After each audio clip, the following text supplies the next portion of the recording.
जीवन में तू ना वो जीवन नहीं।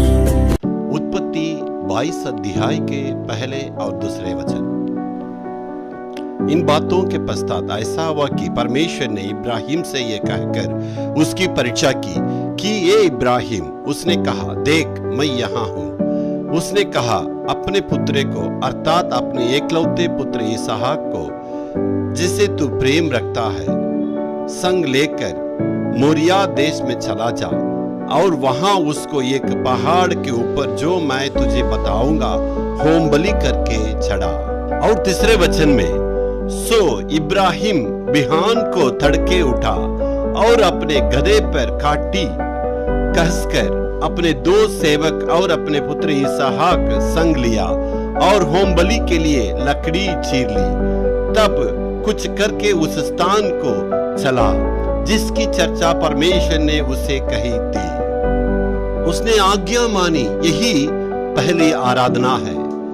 उसके बाद अपने पुत्र इसहाक को संग लिया और उसके हाथों को बांध के उसके गर्दन को काट के कुर्बान करने के लिए जब वो तैयार हो चुका था, वो दूसरी आराधना है।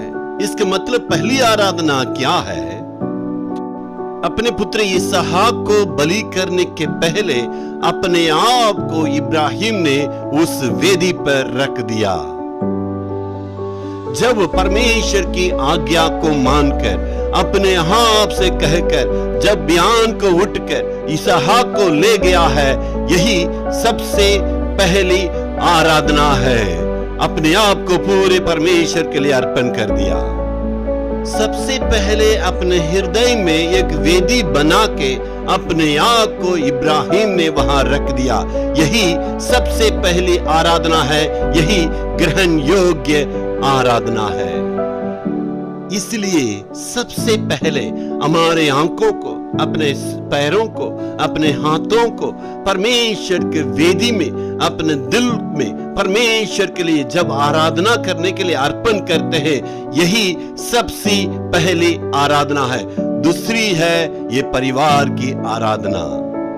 जहां इस दो प्रकार की आराधना रहती है, वहां परमेश्वर हमारे लिए सब कुछ करके पूरा करेगा।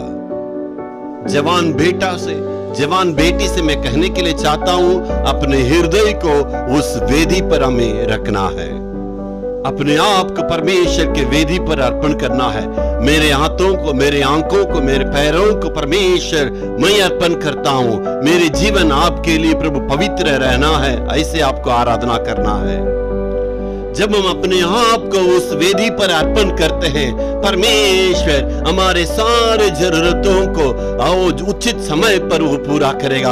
और प्रार्थना करने वालों को परमेश्वर कुछ भी कमी नहीं रखेगा। परमेश्वर उचित समय में सारी बातों को आपके जीवन में पूरा करके आशीष को देने वाला है। आपको कभी भी लज्जित नहीं होने देगा। Hallelujah, hallelujah.